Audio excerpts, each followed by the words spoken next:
okuva kati bw'owulira nga ennyonyi ebuukira mu bwengula obw'eggwanga Uganda teweekengera era teweeraliikirira.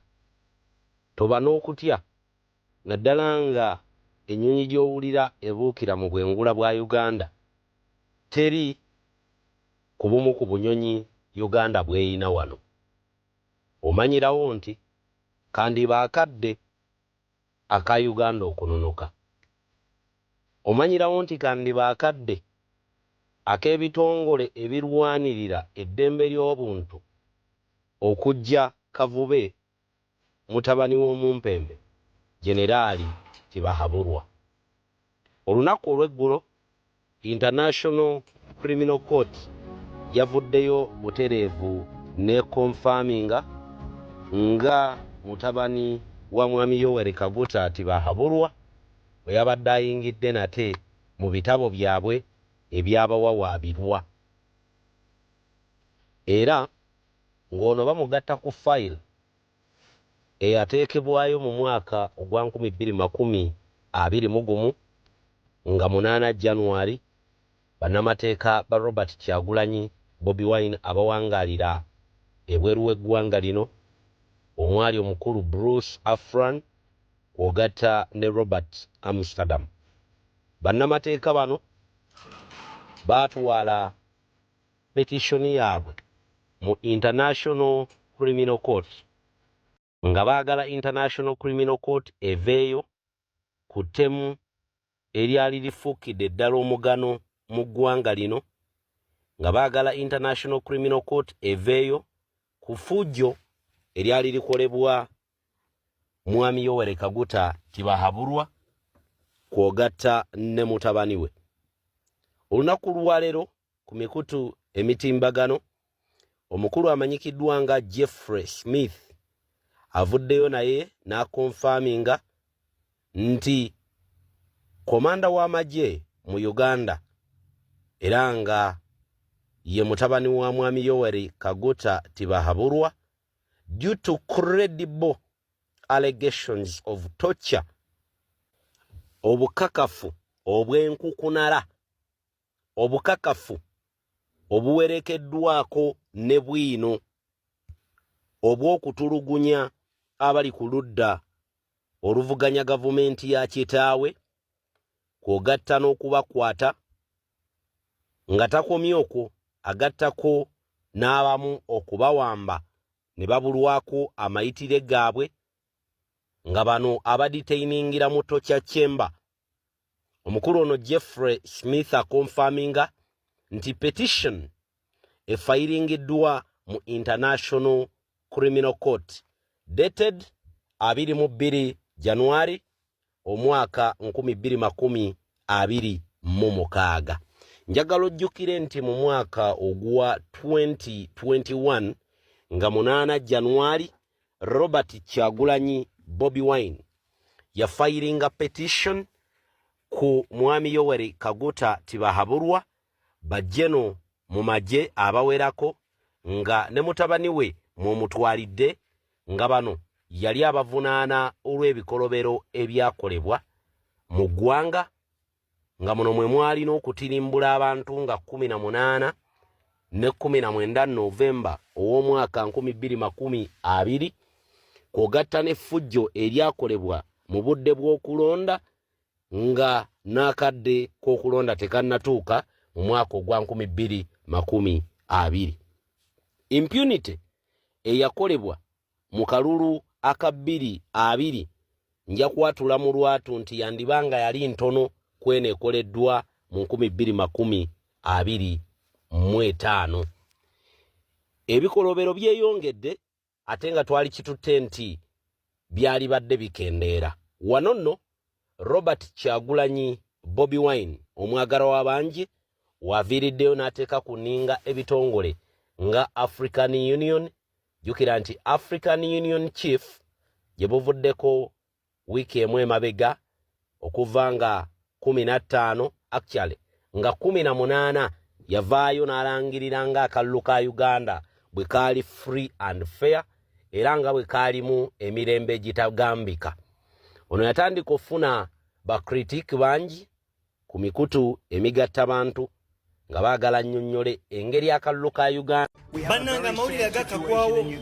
Trump yamaze okwogera ku mbeera eri mu Uganda yagambye nti there is a terrible situation in Uganda nabo bamanyi embeera eri eno America era yasidise abantu be abakulu mu gavumenti ye bajje bakyalireko Honorable Kyagulanyi era Kyagulanyi tumulabyeko n'Omumerika oba n'Abamerika abamu abasindikiddwa Trump bajje bamukebereko balabe embeera ki gy'alimu tebamutosizaako obuzibu. Nze mbagambye ono Omumerika mulabe edduka. Omumerika si muntu eri nsolo ate Trump mulabe muba. Trump muba bino si byalwali byaddala abasawo miranga firimu kati ne Uganda egenda tandika nyuma ne Trump akimanyi nti Museveni abaddeko decades ne decades bakimanyi uyo kati asindisa abasirikale besina abasirikale ba mu gavumenti y'Amerika ba ambassador bajje wano Uganda ba meeting Kyagulanyi balabe embeera ki gy'alimu. Kubanga Uganda lyemaze ng'esabiramu America obuyambi nga bataagenga Donald Trump butanga tuva mu kalulu amazima gali nti guno gwandiba mukisa gwammwe. Naye kino kye bayita nti Abannayuganda ssaawa zino bali mu kupama bwe tumala ate tulye. Basenators abawera 20 kubajjukira America yonga state eyina states eziwera 50 naye mu buli state mubeeramu basenators bameka babiri kyenkanyi balinga basenators 10 naye 20 bamaze kureceiving message ye Uganda era ne bagamba Donald Trump nti ademu receiving kole gundi analysis nti oba atunulire mu kalulu ke Uganda balabe engeri gye bagenda okujjamu bakaddemu buto. In fact batandiko ka revising badabe ensobi yaliwa engabe saawa zino kino kye balika abana Uganda America tejja wano kulaba kalulu naye genda kuleetawo ekyabwe kye basuubira kino kye bayita nti tuli kupama ate tumale tulye nti we banajja wano tebagenda amanyani yalonda ani atalonda naye nga ate bo bennyini ba senators bagamba nti abana Uganda be bali otusaba. Just imagine nti abana Uganda be bali mutusaba so nti tetwalaba nga boda ba Tanzania nti baliyo balaba naye abana Uganda bagamba be bali otuweereza message kumunga batutaginga bagamba waliwo embeera etali mativu mu Uganda. Ninze Henry Maganda Matia Kyolo otudde basebo ne banyabo eyo ekifaananyi ekyo kye mulaba erimu abamaze ebbanga ddene nga mumbuuza lwaki saalokoka emyaka gyonna gye namala nga mbaweereza wano e Kampala ku radios lwaki bangi mwebuuza Matia Kyolo otudde lwaki teyalokoka. Ekifaananyi ekyo tambuza vidiyo eno nze ndi munamawulire radio z'abasumba wano mu Kampala top radios and top pastors nabakolera ku radio zaabwe. That is the reason lwaki saalokoka. Abasajja abo bemulaba oli abadde atudde ye Pastor Jackson Senyonga oyo yali mukama wange nga nkola ku top radio. Omulala ye Wilson Bugembe abadde abuuza Pastor Senyonga.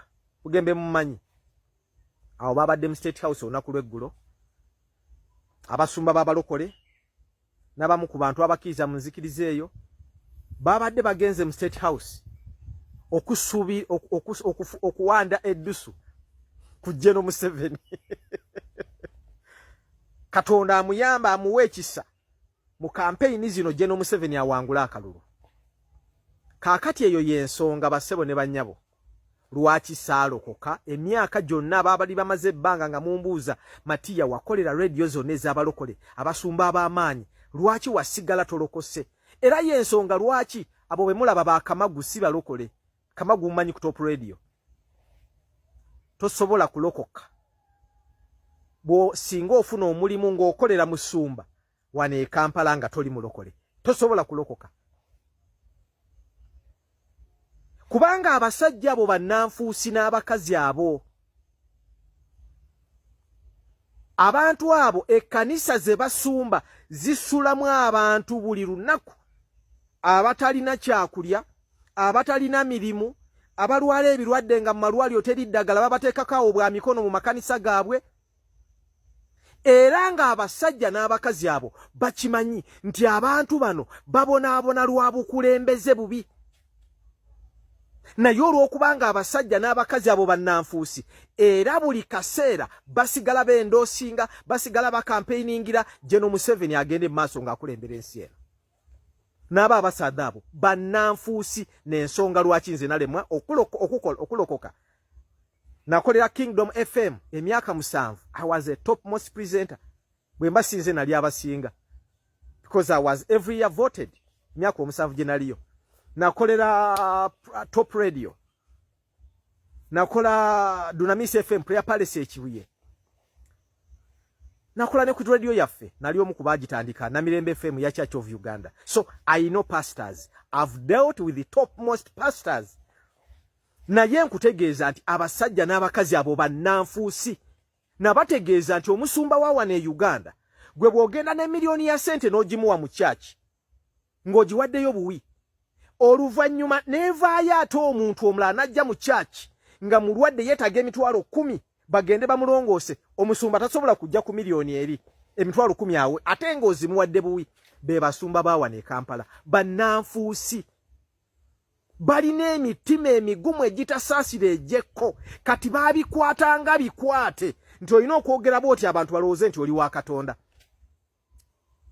Bwe muba nti basajja mmwe nga bwe mwabadde Entebbe abasumba mwenna mundiddi muntegeera mwenna bwe muba nti Katonda gwe musinza talina busobozi kubabikkulira mufuna amagezi okutegeera nti abantu abasula mu chaachi zammwe abantu abasiba mu kanisa zammwe abantu abafiira mu chaachi zammwe abantu abajja n'obwana be bagobya abatalina mirimu nga basiba era basula mu chaachi kiva ku bukulembeze bubi oyo Katonda gwe musinza mufu. Kambaire mu Lusoga bwe kiba nti mwe abasumba mwena nga bwe mwabaire Entebbe Katonda tiyasobola gwe musinza kuba wakubiikulira mubeemu okutegeera nti abantu ababonaabonera mu church abasiiba mu church abasula mu church abazira mirimu kiva ku bukulembeze bubi obuliwo buti oyo Katonda bw'abanga owaimwe azira busobozi kuba wakubiikulira okwo Katonda waimwe mulambo gwafaira kubanga Katonda omulamu yandibaire nga yabawaire okutegeera nti abantu abasinga okusula mu church ababona abantu bawaire obudulizi batwiba ku ebyaife bakola batya eitaka lyange baliiba emirimu gwange bakola baki bangemera ku mulimu ate nze bankola bati byonna ne bandibaire bibalaga Katonda singa yali Katonda wemwe mulamu kyandibali kimala okubategeeza nti omuntu ebizibu bino byabitamu biva ku bukulembeze bukyamu bwa General Museveni. But now here we are. Nti abasadda abananfuusi bano olw'okubanga batambulira ku bwongo bwa kusiduwaza bantu bo bafune bawagiroole olw'okubanga abasadda n'abakazi bano balina ebikolobero bingi bye bakoze ku bannansi omuli okubatenduka ku bakaabene omuli okuyiba ebintu by'abantu nga babalimbira mu biki mu byamagero n'ebintu biti ebingi buti batya General Museveni nti bw'avaawo gavumenti eyinza okwidda eyinza okutaawo abantu abandi batandika okubalondoolako kubanga abasumba abo balina ebikolobero bingi bibakoze ku bana Uganda. So bwe tubanga tuli mu struggle tulina okutegeera nti abantu bangi abali mu kanisa d'abalokole ng'abasadda n'abakazi abo balino babawuudiisa babaire basabira General Museveni ajje mu maiso n'okulembera era beeyama okumukolera buli kimu kitambula talatibu olina amagezi olina omuntu otegeera abantu ebizibu balina byabayida mu kanisa yo imwe muli bamuuli ensoni abantu bafiira mu makanisa senyonge eri omuntu yafiira mu kyaki yetu agasoma amawulire abantu bayida balimba abantu ezira batakulimba mbu eriyo saala mu kanisa d'abalokole esobola okuwonya omuntu batabalimba Katonda naawonya ti saala. Nendo nkubareyo omusumba mulala nze mbakoleire bonabona senyonga namukolera kiganda emyaka 7 Bishop Grievous Musisi aje wale mulago aje mu mukoba aje mulaga asabire kwa abantu babiri bati bawone oyo katemba I dealt ensimu manyi na diri nakolagana n'abana abasajja nja kuleta wana awards zize na wangula emyaka jona je maze mu radio z'abalokole wane Kampala radio etali ya abalokole je nakolera is Capital Radio je natandikira Capital FM. I know these people kyensonga lwaki nze saalokoka bana abasajja bannanfuusi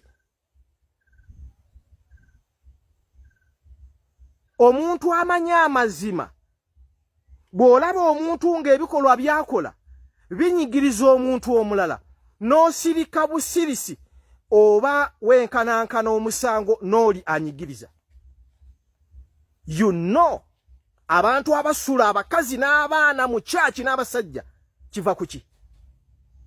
Naye olw'ebikolobero bye mukoze nakutegeeza nti ffe twalinga ku Kingdom FM nga tubanja emyezi 5-6 Kiganda yalowooza kuwasa mukazi wa kubiri ne basonda mmotoka tusonda sente z'omukolo nga ffe tubanja.